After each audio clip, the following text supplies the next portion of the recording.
우리 옆 사람들에게 한번 인사할까요? 하나님을 만나십시오. 네, 여러분 하나님을 만나셨습니까? 진짜입니까? 얼굴 표정은 왜 그렇습니까? 여러분 하나님을 진짜 만난 사람의 표정은 어떨까요? 해같이 빛나야 합니다. 우리 다시 한번 더 옆 사람에게 도전하도록 하겠습니다. 하나님을 만나십시오. 네, 오늘 이 밤은 여호와 전능하신 하나님께서 임재하시는 특별한 날입니다. 맞습니까? 오늘 기록된 말씀이 열릴 때 우리가 진짜 하나님을 만났다면 우리 안에 계신 성령이 기록된 말씀이 하나님의 음성으로 들려질 수 있도록 우리 마음에서 역사하시리라 믿습니다.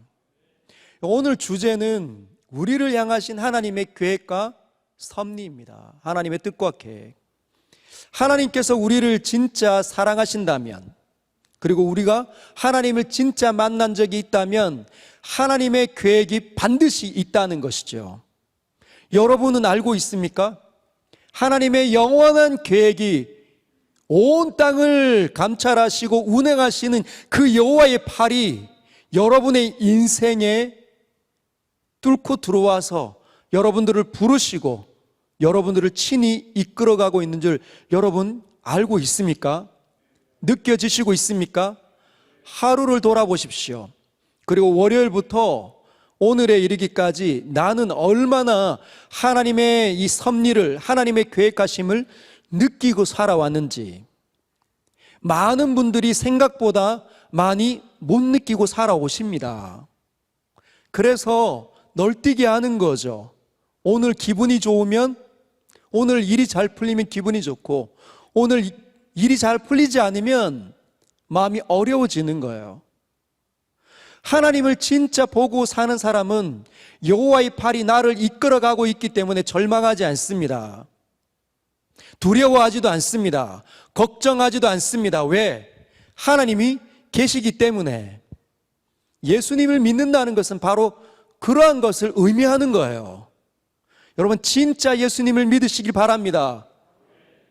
오늘 주님은 아브라함을 통해서 우리에게 두 가지를 교훈하고 싶어 하십니다. 하나는 아브라함 개인에게 하나님께서 어떻게 이끌어 가시는지를 우리에게 보여주고 싶어 하시고, 그리고 아브라함의 그 일을 통해서 하나님께서 이 땅에서 하고 싶어 하는 일이 무엇이었는지를 저와 여러분들에게 보여주고 싶어 하십니다. 여러분 이삭을 아브라함이 하나님께 드리는 이 장면 많이 읽어보셨죠? 몇 번 보셨습니까? 10번 보셨습니까? 20번, 30번, 많게는 한 100번까지도 읽어보신 분이 있을 겁니다. 그 속에 여러분 집요하게 사자가 먹이를 움켜쥐고 하가하는 것처럼 묵상해 보신 적 있습니까? 그건 별로 없죠. 여러분 한번 해보십시오. 얼마나 무궁무진한, 흥미진진한 하나님의 마음이, 하나님의 은혜가 흐르는지 보게 될 겁니다. 먼저 한번 살펴보겠습니다. 21장을 한번 가보도록 하겠습니다. 21장 1절부터 7절까지를 제가 한번 읽어보겠습니다. 21장. 여호와께서 말씀하신 대로 사라를 돌보셨고 여호와께서 말씀하신 대로 사라에게 행하셨으므로. 자, 1절에는 뭐라고 얘기하냐면 여호와께서 말씀하신 대로, 하나님께서는 자기 입에서 나오는 모든 기록된 말씀대로 행하시는 분이십니다. 그걸 가리켜 신실하신 분이시라고 말하는 거죠. 하나님은 말과 행위가 일치하시는 분이십니다. 그게 충성이고 그게 신실함이에요. 그런 분을 믿을 수 있다 말하는 거죠. 여러분과 저는 어떻습니까? 하나님 닮아 있습니까? 우리가 말하는 대로 행동하고 있습니까? 하나님께서는 말씀하신 대로 사라에게 행하셨습니다. 어떤 일이 일어났을까요? 2절을 보면 사라가 임신을 합니다. 그리고 하나님이 말씀하신 시기가 되어 노년의 아브라함에게 아들을 낳으니 아브라함이 그에게 태어난 아들 곧 사라가 거기에 낳은 아들을 이름하여 이삭이라 하였고 그 아들 이삭이 난 지 8일 만에 그가 하나님이 명령하신 대로 할례를 행하였더라. 할례를 왜 행합니까? 계약서, 몸에 흔적을 남기는 거죠. 언약의 증표를 진열하는 겁니다. 고기를 잘라라. 명령하신 그대로 아이가 태어났을 때 그 생식기 끝을 잘라냈어요. 그리고 하나님의 이 계약이, 언약이 이 아들에게 분명히 있음을 하나님께도 보이고 그 아이를 보는 모든 사람들에게도 보이는 겁니다. 여러분과 저는 어떻습니까? 하나님의 계약이 흐르고 있습니까? 하나님께 보여드리고 있습니까? 계약서 있으세요? 하나님께서 여러분과 저를 내가 나의 영원한 나라에 너희들을 나의 영원한 나라에 들여 보내줘야 하는 이유가 뭐냐? 어떤 계약서가 있죠? 예? 그럼요, 예수 그리스도 그분이 나에게 있습니다. 흔적이 하나님에게만 있는 게 아니라 나를 보는 모든 사람에게, 이삭을 바라보는 모든 가족들에게 이삭은 하나님의 언약의 증표다라는 것을 보여주는 겁니다. 여러분을 보는 사람들에게 여러분은 어떤 것을 하나님의 계약으로 흔적을 가지고 있습니까? 여러분의 삶 가운데 하나님을 만났던 흔적이 있습니까? 여러분의 말이, 여러분의 생각이, 눈빛이 하나님께서 만난 그 흔적들이 이렇게 보여지고 드러나고 있습니까? 그게 있으시길 이 밤에 주님의 이름으로 축복합니다. 5절에 보면 아브라함이 그의 아들 이삭이 그에게 태어날 때 몇 살요? 100세입니다. 100세. 그 말은 사라가 몇 살? 90세입니다. 90세. 그러면서 6절에 사라가 이르되 하나님이 나를 웃게 하시니 듣는 자가 다 나와 함께 웃으리로다. 얼마나 행복했을까요? 자기가 잘못된 방식으로 하가를 통해서 이스마엘이 낳았을 때 얼마나 고통스러웠습니까? 그리고 천사가 나타나서 내년 이맘때 내 아내 사라에게 아이가 있을 것이다. 근데 사라는 비웃었죠. 근데 1년이 딱 지나고 난 다음에 아기가 생겼습니다. 근데 그 아기가 자라요.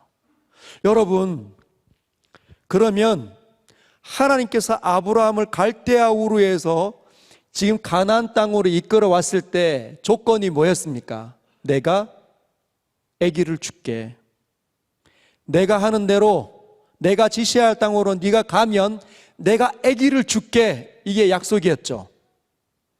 그때가 몇 살입니까? 너무 오래전이라서 기억을 잘 못합니다. 그런데 하란에 멈춰 있다가 하란을 떠나서 가나안 땅으로 들어올 때가 75세였잖아요. 아브라함이 가나안 땅에 도착했을 때가 그의 나이 75세였습니다. 근데 몇 살에 이삭이 나왔습니까? 100세. 몇 년이 흘렀죠? 25년이 흘렀습니다. 25년 동안 하나님께서 아기를 안 주셨다는 거예요. 기가 막히지 않습니까? 하나님 꽤 잔인하신 것 같지 않습니까? 왜 하나님께서 25년 후에 그 약속을 성취하셨을까요? 다시 우리가 읽었던 본문으로 돌아가 보도록 하겠습니다. 그 일 후에 어떤 일들이 또 있었습니다. 그 일 후에 하나님이 아브라함을 시험하시려고 테스트하기 위해서 그를 부르십니다. 아브라함아 하시니 그가 이르되 내가 여기 있나이다. 주님이 뭐라고 말씀하십니까? 2절 같이 한번 읽어보도록 하겠습니다. 시작. 여호와께서 이르시되 내 아들 내 사랑하는 독자 이삭을 데리고 모리아 땅으로 가서 내가 내게 일러준 한 산 거기서 그를 번제로 드리라. 지금 뭐라고 얘기합니까? 내 사랑하는 독자 이삭을 데리고. 아브라함에게 이삭은 어떤 사람이었다고요? 사랑하는 사람. 100살에 그 인생이 갈대아 우르 있을 때 아기가 없어서 정말 무가치한 사람, 변변치 않은 사람처럼 취급했다가 가나안 땅에 온 지 25년 만에 얻은 자식, 자신의 아내 사라를 통해서 얻은 자식이 이삭이었습니다. 점점 아이가 자랄 때 어땠을까요? 빨고 뺨에 비비고 안아보고 업어보고 손잡아보고 아이가 말하기 시작하면 얼마나 행복해합니까? 여러분, 첫 아이 낳았을 때를 한번 떠올려 보십시오. 여기 많으신 분들은 이제 손자, 손녀를 보신 분들이 꽤 계신 것 같은데, 자식보다 손자, 손녀가 낳았을 때 볼 때 훨씬 더 기쁘다고 하잖아요. 눈에 넣어도 아깝지 않는. 아브라함에게 이삭은 어쩌면 그런 존재였을 것 같습니다. 얼마나 귀했을까요? 넘어질까봐, 누군가가 채갈까봐, 오기야 금이야 하면서 그렇게 바라보지 않았을까요? 흐뭇해하면서. 그래서 네 사랑하는 독자 이삭이라고 합니다. 그 이삭을 데리고 모리아 땅으로 가라. 그럼 내가 일러준 한 산 거기서 그를 번제로 드려라. 뭐라고 말씀하시는 거죠? 태워서 제물로 바쳐라는 거죠. 여러분, 이것은 하나님의 성품에도 맞지 않습니다. 하나님께서는 사람을 태워서 제물로 받는 그것을 가증히 여기시는 분이십니다. 근데 왜 그렇게 말씀하셨을까요? 그리고 하나님의 계획에도 맞지 않잖아요. 하나님께서는 뭐라고 말씀하십니까? 내가 반드시 내 아내 사라에게 낳는 그 이삭을 통해서 내가 너를 축복해 줄 것이다. 너의 후손이 이렇게 많이 번성해질 것이다 말씀해 주셨는데 지금 어떻게 되는 거예요? 죽이라고 말씀하신 거 아닙니까? 여러분이 만약에 아브라함이라면 하나님의 이 말씀을 듣고 뭐라고 하시겠습니까? 내 사랑하는 아들을 내가 지명하는 제 마루 언덕에 가서 번제로 내게 드려라 하실 수 있겠습니까? 어떻게 해서 낳은 아들인데 이제 막 주셔놓고. 아브라함의 마음이 어땠을까요? 에이, 하나님 장난 좀 치지 마십시오. 농담도 그렇게 무서운 농담을 하십니까? 그렇게 말하지 않을까요? 그런데 아브라함이 아침이 일찍이 일어납니다. 나귀의 안장을 지웁니다. 그리고 두 종과 그의 아들 이삭을 데리고 번제에 쓸 나무를 쪼개어 가지고 떠납니다. 아침 일찍 일어났는데 아침 일찍 일어날 때 그의 마음은 어땠을까요? 간밤에 잠 한숨 제대로 잤겠습니까? 현기증이, 짜증이, 도망갈까? 하나님께 따져볼까? 기도라도? 어쨌든 떠나서 하나님이 자기에게 일러주신 곳으로 갑니다. 며칠을 걸었는지 3일이 지났다고 합니다. 3일에 아브라함이 눈을 들어 그것을 멀리 바라본지라. 이제 3일째 되던 그 날에 어디가 보였다고요? 모리아 산이 보이기 시작한 거예요. 처음에 떠날 때까지는 그나마 괜찮았는데 산이 보이니 얼마나 긴장이 되고 심장이 쿵깍쿵깍거렸을까요? 제가 이 모습을 한번 어떻게 해야 이해를 할 수 있을까? 군대에 가던 장면을 떠올렸습니다. 집 떠나와 열차 타고 훈련소로 가는데 처음에 집에서 부모님께 인사하고 떠날 때에는 괜찮았어요. 근데 뭐가 보입니까? 백마 신병 교육대대가 보이는 거죠. 얼마나 심장이 쿵쾅쿵쾅거리는지 현기증이 나올 것 같고 수많은 생각을 했던 것 같습니다. 도망갈까?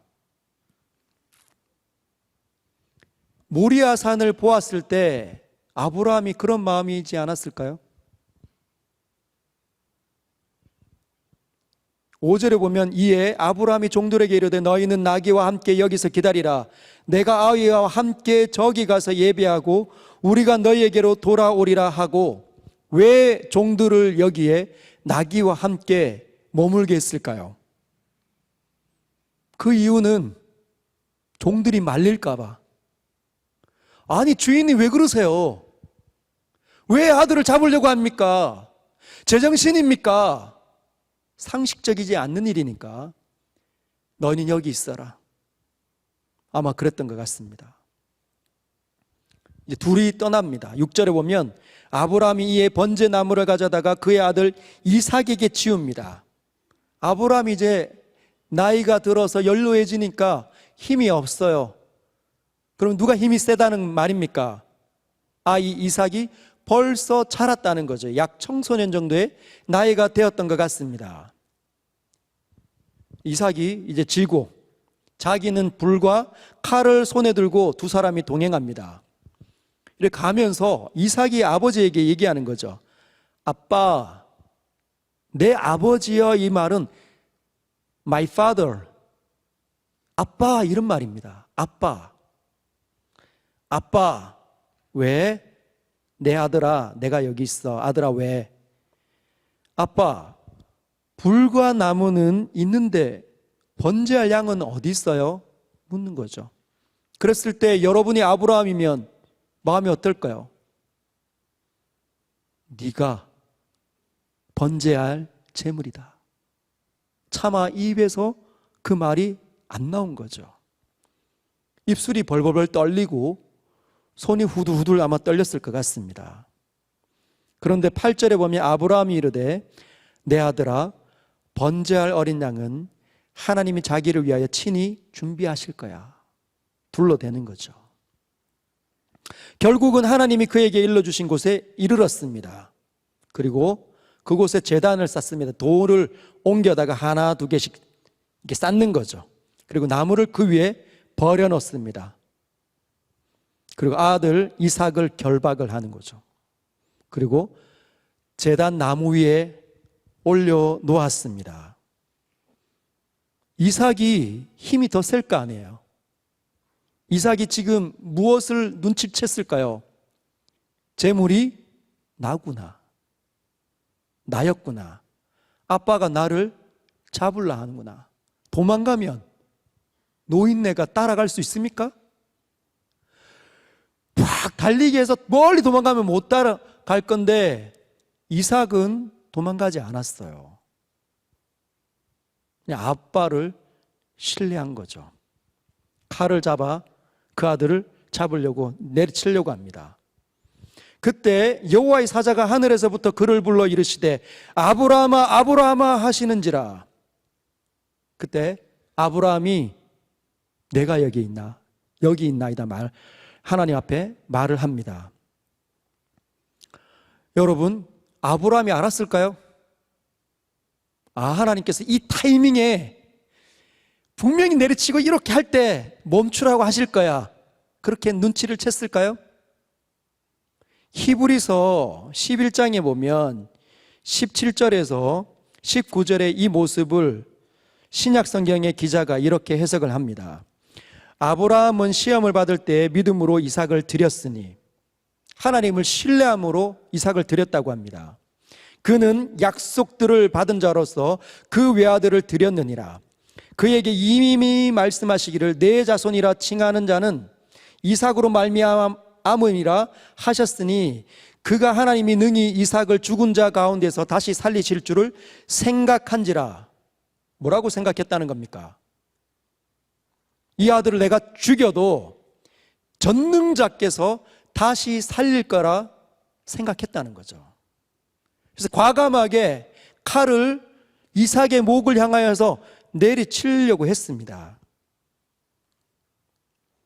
그랬더니 주님이 이렇게 말씀하시는 거죠. 내 손을 그 아이에게 대지 말라. 그에게 아무 일도 하지 말라. 네가 네 아들 내 독자까지도 내게 아끼지 아니하였으니 내가 이제야 네가 하나님을 경외하는 줄을 아노라. 지금 여러분, 아브라함에게 하나님께서 뭘 보고 싶어 하셨다는 겁니까? 하나님을 진짜 하나님으로 인정하는지,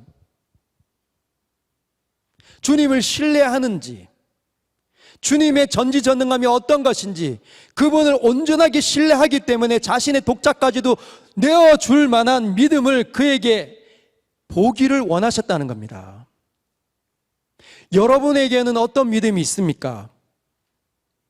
하나님께서 여러분에게 기대하는 믿음의 수준은 어디일까요? 그만큼 잘 계십니까?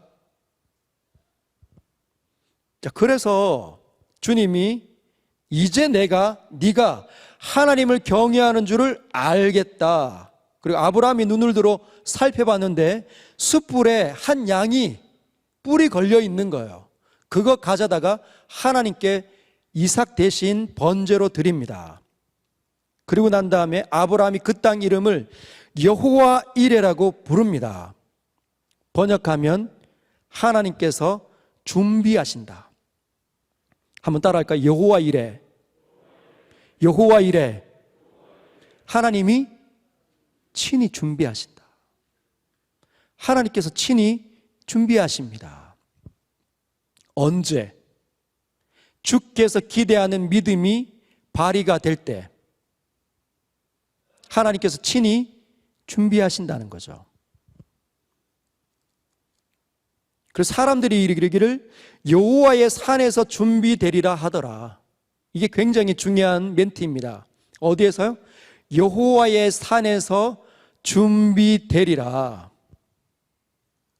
자, 그러면 첫 번째는 하나님께서 이삭을 25년 만에 준 이유가 있다는 거죠.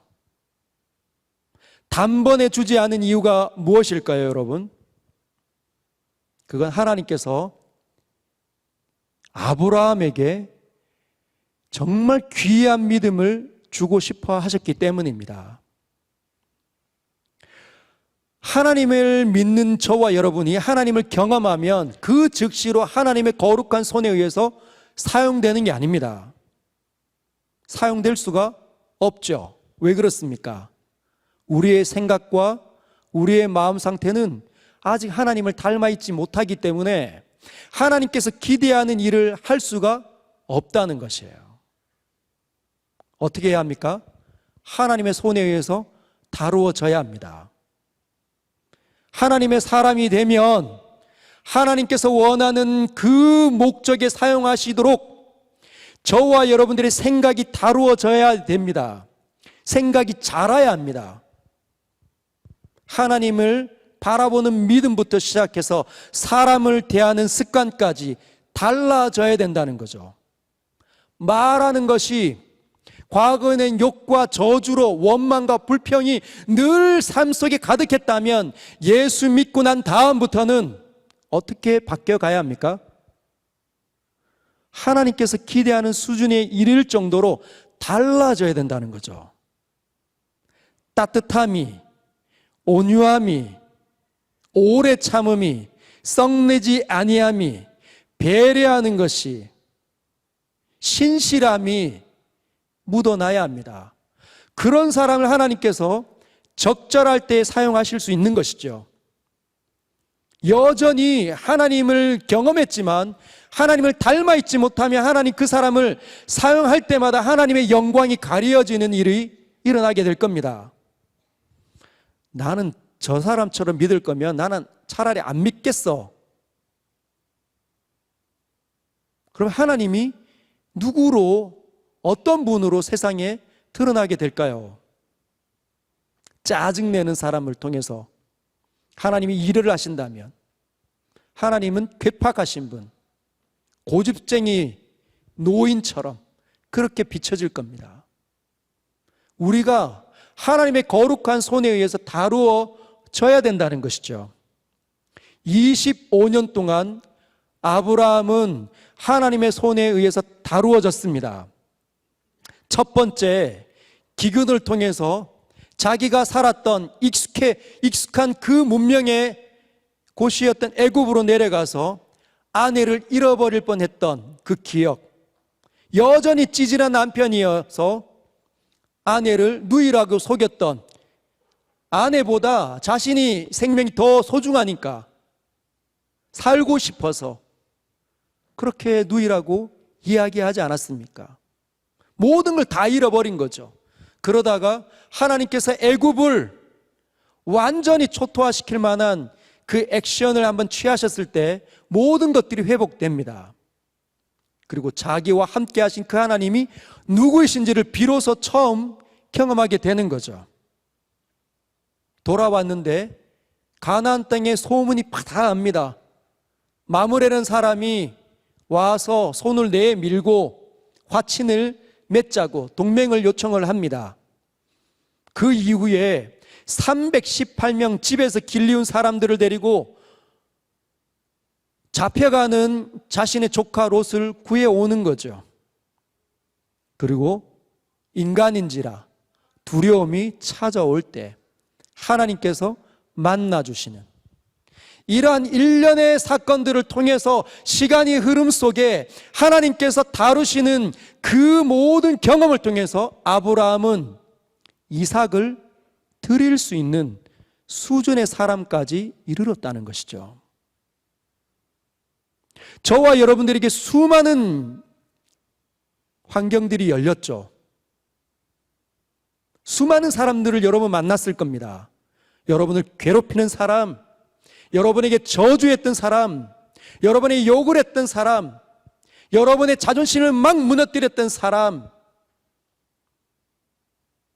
그 사람이 선생님일 수도 있고 친구일 수도 있고 또는 이웃일 수도 있고 가장 가까운 남편과 아내였을 수도 있습니다. 수많은 것들을 경험하면서 그 속에서 하나님께서 함께 하시는 그 역사를 경험해 보신 적 있습니까? 그걸 경험하셨기 때문에 이 밤에 여러분들이 하나님 앞에 나와 하나님을 예배하고 하나님께 기도하는 사람이 된 줄 믿으시길 바랍니다. 그러면 아브라함을 왜 그 수준에 이르는 믿음을 하나님께서 꼭 그렇게 허락하셔야만 했을까요? 하나님께서는 왜 그런 사람으로 꼭 이렇게 만들어 놓으셔야만 했을까요? 그 이유가 있습니다. 첫 번째, 하나님께서 그에게 이렇게 말씀하시잖아요. 내가 지시할 땅으로 가서 한 산 그 산에서 내 사랑하는 독자 이삭을 드려라. 거기가 어디입니까? 산 이름이 뭡니까? 모리아산. 이게 굉장히 중요한 겁니다. 모리아산은 역대하 3장 1절에 보면 이렇게 쓰여져 있죠. 같이 한번 읽어볼까요? 솔로몬이 예루살렘 모리아산에 하나님의 전 건축하기를 시작하니. 이게 무슨 말입니까? 솔로몬의 성전이 세워진 곳이 어디라고요? 모리아산입니다. 그 모리아산이 바로 다윗성 시온산이라는 거죠. 거기에서 누가 죽으셨습니까? 약 이제 한 2000년 정도 지나면 누가 죽습니까? 예수 그리스도께서 골고다 언덕으로 올라가죠. 갈보리산, 그 갈보리산이 모리아산입니다. 아버지 아브라함이 이삭을 자신이 그렇게 사랑하는, 눈에 넣어도 아깝지 않는, 금보다 옥보다 더 귀한 그 노년에 겨우 하나님의 약속으로 주어진 그 이삭을 바치기 위해서 눈물을 적셔가면서 그 아이를 데리고 갔던 그 산이 어디라고요? 갈보리 산이라는 거죠. 거기에서 아버지의 마음이 찢어지는, 이 아이를 어떻게 해서 내가 죽일 수 있을까? 내가 이 아이를 어떻게 해서 잡을 수 있을까? 십자가 위에서 영원하신 아들 예수께서 달리실 때 누가 그렇게 아파하셨을까요? 아버지 아브라함이 가슴이 미어지는 것처럼 3일 내내 죽을 것 같은 그 고난과 극심한 스트레스, 미쳐버릴 것 같은 그런 상황 속에서 아이를 잡으려고 들지 않았습니까? 주님이 이렇게 말씀하시는 거죠. 보았느냐?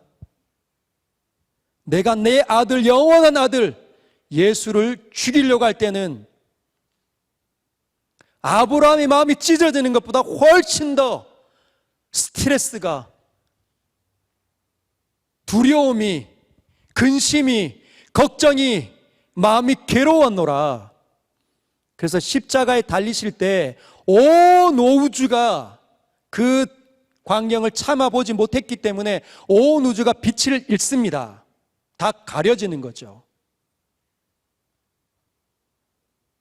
그게 하나님의 마음이 거기에 있는 겁니다. 우리가 아브라함의 이 스토리를 보면서 이삭을 주님 앞에 드릴 때 그 모습을 통해서 하나님은 온 세상에 무엇을 보여주고 싶어 하시는 겁니까? 내가 이 세상을 살릴 때, 내 아들을 잡을 때 기뻐하며 잡는 것이 아니라는 것을 보여주고 싶어 하는 거죠.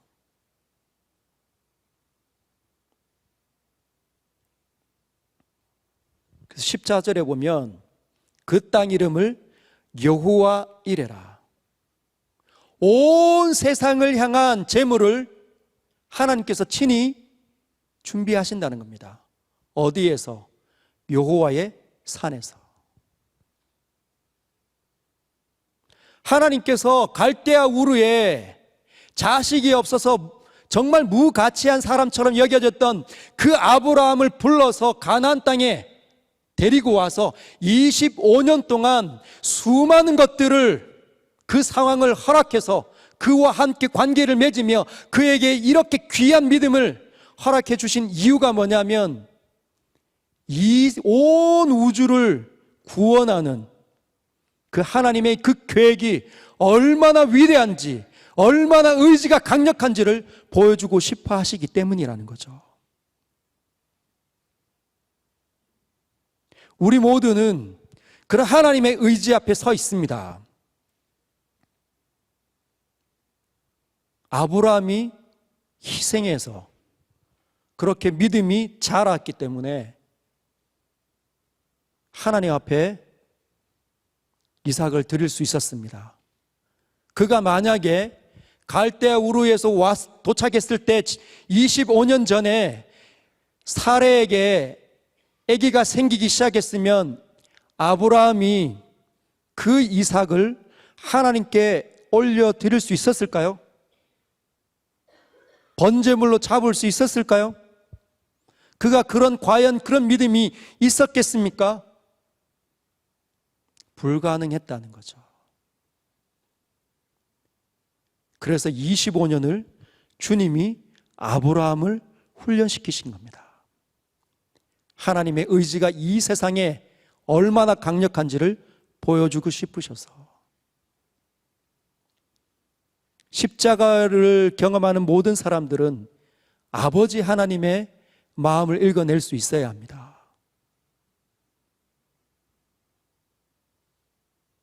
사랑하는 여러분, 저와 여러분의 믿음은 어디까지 와 있습니까?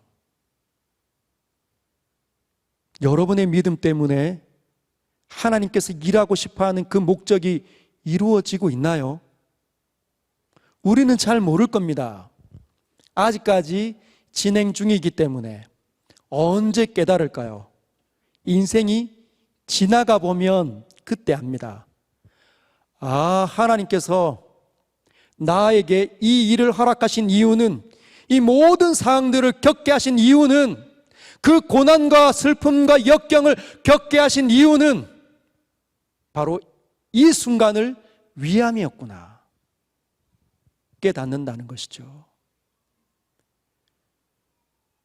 저를 한 30년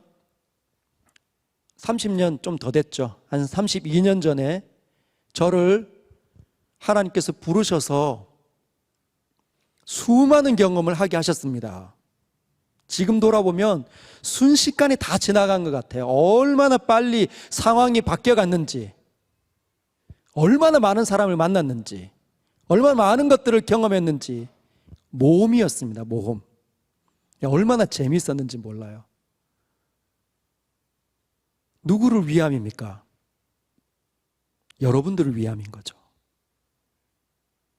하나님께서 저를 그렇게 준비시키신 겁니다. 여러분들은 누구를 위해서 준비되고 있습니까? 여러분들을 괴롭게 하는 그 사람이 여러분들 통해서 하나님을 만날지 누가 알겠습니까? 우리는 우리의 눈에 한 명도 쉽게 지나가지 않는다는 것으로 우리는 볼 수 있어야 합니다. 그냥 주어진 게 아니죠. 우리의 만남은 우연이 아닙니다. 하나님의 전지전능한 계획이 흐르고 흘러서 열매를 맺어야 만날 수 있는 거라는 거죠. 옆에 계신 분이 여러분의 믿음을 빛나게 해줄 분입니다. 여러분의 남편이 여러분의 믿음을 이토록 자라게 한 장본입니다. 여러분의 아내가 여러분을 위해서 그렇게 눈물로 기도한 사람들이라는 거죠. 우리 모두는 서로를 지탱해 줍니다. 그래서 교회라 일컬음 받는 겁니다. 할렐루야. 얼마나 위대합니까? 세상에 수많은 사람들은 이 금요일 날, 불타는 금요일, 그래서 불금이라고 해서 자신들이 좋아하는 일주일 동안 그렇게 애를 썼던 그 노고를 다 없애기 위해서 친구들을 만나고 술자리를 갖고 자기들이 좋아하는 곳으로 달려갑니다. 우리는요, 하나님의 영원한 계획이 펼쳐지는 자리에 우리는 나아가는 거죠. 그분을 보면서 살기 때문에. 우리의 인생은 하나님과 연결되어져 있을 때만 의미가 있습니다. 그렇지 못하면 낙심천만한 일, 원망하고 불평하고 또 싸우는 일이 수도 없이 반복될 거라는 거죠. 히브리서 4장 13절에 이런 말씀이 있습니다. 지은 것이 하나도 그의 앞에 나타나지 않음이 없고 우리의 결산을 받으실 이의 눈앞에 만물이 벌거벗은 것 같이 드러나느니라. 지은 모든 것들이 하나님 앞에 다 드러납니다. 그 말은 하나님께서 모든 만물을 다 보고 계시다는 거예요. 그리고 그 결산이라는 말은 그것의 마지막이 어떻게 될 것인지 하나님 다 알고 계시다는 것이죠. 여러분의 인생이 어떻게 결말이 되는지 하나님 다 알고 계십니다. 여러분, 하나님을 믿으시면 과감하게 인생을 하나님께 완벽하게 던지십시오. 줬다가 빼놨다가 줬다가 뺐었다 이래 하지 말고 완벽하게 주님께 던져버리시길 바랍니다. 그래서 주님이 일하시는 것을 경험해 보십시오.